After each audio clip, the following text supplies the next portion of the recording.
J'aimerais juste faire une petite vidéo rapidement pour expliquer pourquoi je pense qu'il faut attaquer Poutine et maintenant.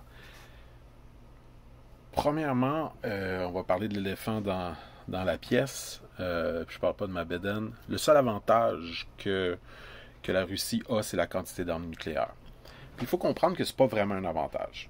Les armes nucléaires, ça se déclenche pas si facilement, même s'il y a la possibilité effectivement de peser sur le piton et d'en envoyer. Il y a quand même une chaîne de commande. Il n'y a pas accès à tous les fameux pitons. Il faut que le message se passe et ça implique du temps. Quand tu envoies une arme atomique, là, c'est pas comme. Je sais pas comment dire, c'est pas comme si tu rennes une balle d'en face à quelqu'un à 1 mètre de distance. L'arme va voyager dans l'espace-temps. Elle va voyager. Puis, une des affaires que les États-Unis ont qui domine le monde, qui fait que, à mon avis, c'est vraiment la plus grande flotte du monde, ben c'est la flotte, en fait, c'est la plus grande armée du monde, c'est leur flotte. Puis, je parle surtout de leur porte-avions. Donc, dans leur porte-avions, il y a différentes choses. Il y a des sous-marins aussi là, qui les accompagnent, puis tout, là, c'est complexe. Donc, il y a des sous-marins qui font une défense en dessous de l'eau. Il y a des avions sur ça qui peuvent décoller n'importe quand. Puis, il y a des Tomahawks aussi. C'est l'ancêtre du missile qu'a inventé Hitler. C'est l'ancêtre des missiles qui ont été les premiers à aller en dehors de l'orbite sur la Lune. Et ces armes-là peuvent intercepter un missile atomique. Donc, il y a moyen de le tirer d'un porte-avions. Il y en a partout sur la planète de ces porte-avions-là. Et de tirer l'arme atomique en chemin. Ça, c'est sans compter le fait que là, une fois qu'on en a fait un premier, si nous, on riposte pas avec l'arme nucléaire, ce qu'on ne veut pas faire, s'il y a une deuxième arme nucléaire qui est demandée, il y a encore plus de chances qu'il soit assassiné en chemin. Entre-temps, une fois qu'on ignore la menace atomique, parce que non seulement c'est une fausse menace, c'est un bluff, en plus c'est une espèce d'attitude de victime, tu sais, si vous voulez me lancer des bombes atomiques sur la tête, je vais détruire l'humanité, tu sais, c'est n'importe quoi, là. On veut pas le bombarder, il n'y en est pas question. C'est lui qui a envahi des pays, qui a envahi la Crimée illégalement, maintenant qui a envahi l'Ukraine encore illégalement, qui fait des crimes de guerre, etc. C'est lui le bully. Fait qu'il peut sortir la propagande. Tu sais, d'ailleurs, ça fait longtemps que je dis qu'on est déjà en Troisième Guerre mondiale à cause de la guerre de l'information.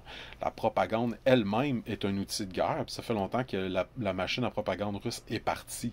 Donc ça fait longtemps que les autres sont en guerre.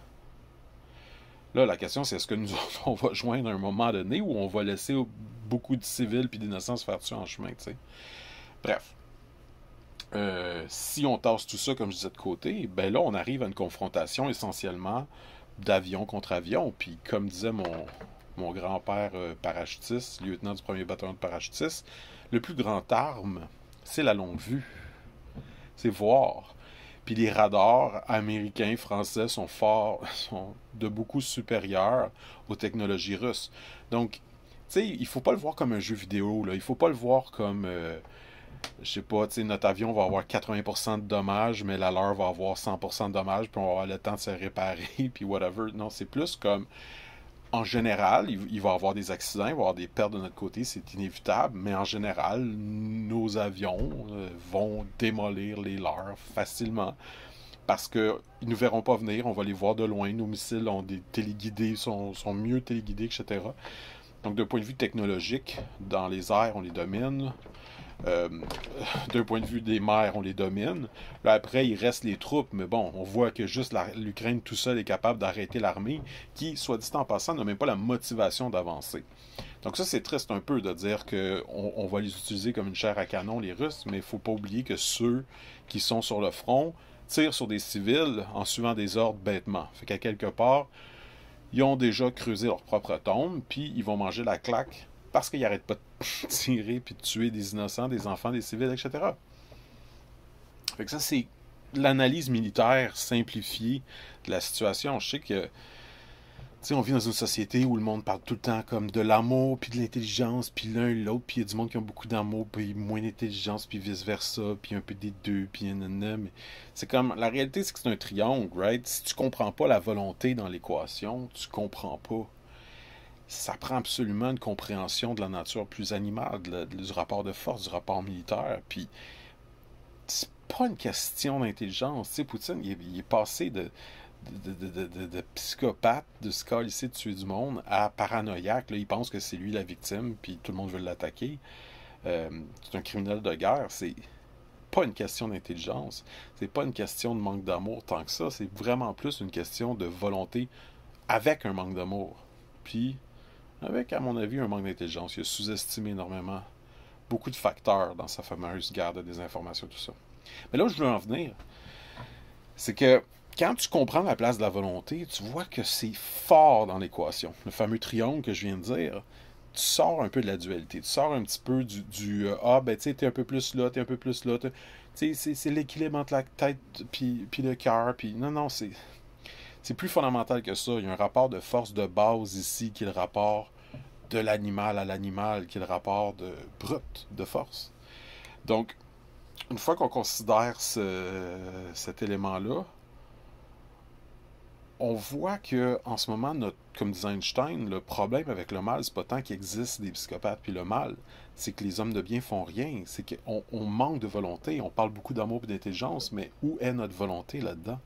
C'est bien beau d'envoyer des journalistes, de faire des hashtags, de changer sa photo de profil, mais concrètement, on parle d'une armée qui en ce moment retient Poutine avec énormément de courage et qu'elle a besoin de plus que juste qu'on lui donne des munitions dans ses poches. Elle a besoin qu'on vienne arrêter Poutine parce que c'est un bully.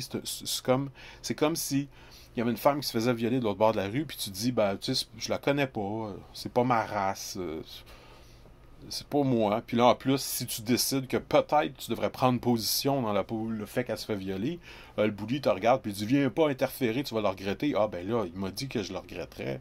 Ça fait aucun sens. Fait que bref, ça, c'est le premier côté de la chose. C'est le côté volonté, c'est le côté dans l'équation, c'est évident qu'on domine. Il n'y a d'aucune façon que Poutine peut s'en sortir. Mais le deuxième point que je veux apporter, c'est que, comme j'ai dit, Poutine est en train de passer de... je ne sais pas si vous avez vu le vidéo où il annonce qu'il va envahir l'Ukraine et le vidéo où il dit qu'il va avoir des sanctions contre les pays. Si vous vous êtes un peu intéressé à la synergologie, à l'analyse des langages, du body language, c'est hallucinant. Il est tellement... On voit vraiment ce qu'est la différence entre un psychopathe et un paranoïaque. Il est super calme, tout est rationnel, j'ai des raisons pour lesquelles je vais tuer du monde. Et après, il est en mode panique, puis paranoïaque, puis là, c'est lui la victime, puis il va donner des sanctions, puis ce qu'on fait contre lui, c'est pas cool. Et ça, c'est dangereux parce que ça peut amener la Russie à devenir la Corée du Nord du futur, une immense Corée du Nord. Puis, petite anecdote, mon grand-père a connu Patton, puis il m'a dit, quand les tanks sont arrivés, ben, mes deux grands-pères ont fait la Deuxième Guerre mondiale, mais là, je parle du parachutiste parce que c'est plus lui qui a rapport à cette histoire-là de guerre froide. Quoique l'autre a fait l'occupation, peu importe. Quand les tanks sont arrivés, lui, il est parti à la maison, puis il a dit, je veux plus rien savoir. Puis on voulait l'envoyer au Japon, puis il ne veut plus rien savoir. Mais dans cette histoire-là, un élément qu'il ne m'a pas raconté, parce que quand je suis mort, il y avait quoi, 11 ans, c'est que d'un côté, les Russes sont arrivés, puis les Canadiens sont arrivés avant les Américains, puis ils ont fait face à Staline. Pas à Staline, mais aux Russes. Et derrière eux, il y avait les Américains. Et Patton, le général Patton, qui était un commandant surtout de tanks, ben, tu sais, les généraux sont généraux par définition, mais lui, il était spécialisé dans les tanks, voulait continuer à attaquer les Russes. Et, notamment, mon grand-père, avec le lieutenant du 1er bataillon de parachutistes entre les Russes et les Américains, a dû les empêcher. Et l'endroit où ils étaient, les Canadiens, le groupe à mon grand-père, est devenu la fameuse ligne qui a divisé l'Allemagne en deux. Là, moi, je me dis, ça fait 77 ans. Mon grand-père avait 22 ans. Moins que la moitié de mon âge. Puis, ça fait 77 ans qu'on vit la guerre froide. Fait combien de fois qu'on est sur le bord d'un conflit? Fait qu'à quelque part, oui, on peut dire qu'on veut la paix. On peut dire qu'on veut être rendu à l'ère où les guerres sont révolues. Mais à quelque part, tant aussi longtemps qu'il y a un bully qui pète la gueule au monde, il n'y en a pas de paix. Puis à un moment donné, il faut slugger le bully pour qu'il tombe à terre puis qu'il n'ait pas envie de se relever. Puis qu'il comprenne qu'il n'y a pas d'affaire à se relever. Puis qu'il prenne son trou. Puis qu'il réfléchisse à sa vie puis qu'il médite un peu. Puis là, quand on va leur voir rentrer dedans, les Russes, il va falloir faire ce qu'on a fait avec le plan Marshall, avec le Japon, avec l'Italie. Il va falloir reconstruire, il va falloir aider, il va falloir enterrer la hache de la guerre, puis les aider pour qu'ils redeviennent une grande nation, parce que ça allait déjà mal en Russie, right? Fait que c'est pour ça que les conditions étaient propices à cette désinformation-là. Ça, c'est quelque chose qu'il va falloir comprendre d'un point de vue planétaire. Il faut s'entraider si on veut que la paix existe. Mais bon, passons pour l'instant. C'est un sujet un peu plus complexe, mais ça se résume à dire que tant qu'il n'y a pas de justice économique, il va y avoir des frustrations, puis ça va créer un débalancement qui va créer des conditions pour la guerre. Fait que si on veut vraiment s'intéresser à la guerre, c'est le contraire des sanctions. Il faut donner, il faut aider, il faut construire chez notre voisin pour que notre voisin ait plus envie de nous voler. Mais bref, là où je veux en venir, c'est que ça fait 77 ans qu'on est en guerre froide. Puis là, si, étant donné qu'il est rendu paranoïaque, puis qu'il n'y a quasiment pas moyen qu'il s'en sorte sans qu'on l'amène devant les tribunaux internationaux comme criminel de guerre, il y a des possibilités qui se replient, puis qui ferment la Russie, puis que la Russie disparaisse d'une certaine façon des communications internationales et devienne une espèce de Corée du Nord. Donc, si on n'attaque pas maintenant, non seulement des civils innocents se font tuer, non seulement on ne profite pas de l'opportunité pour les remettre à leur place, puis sauver le plus de vies possibles innocentes qui se font tuer en Ukraine en ce moment. Pour moi, le bombardement du théâtre d'hier, là, où des civils avaient été se réfugier, c'est littéralement... C'est la cerise sur Sunday pour moi. Je veux dire, il y avait beaucoup de spéculations à savoir si Poutine est un criminel de guerre avant, mais clairement, c'en est un avec ça. C'est clairement ciblé des civils, ce qu'il a fait là. Puis c'est sa façon de dire, ben, je veux la paix. Donnez-moi ça, puis on va avoir la paix. N'importe quoi. C'est un criminel de guerre. Anyway. Donc, bref. D'un côté, sa menace atomique fait aucun sens. De l'autre côté, ou le revers de ce côté-là, on domine d'un point de vue militaire.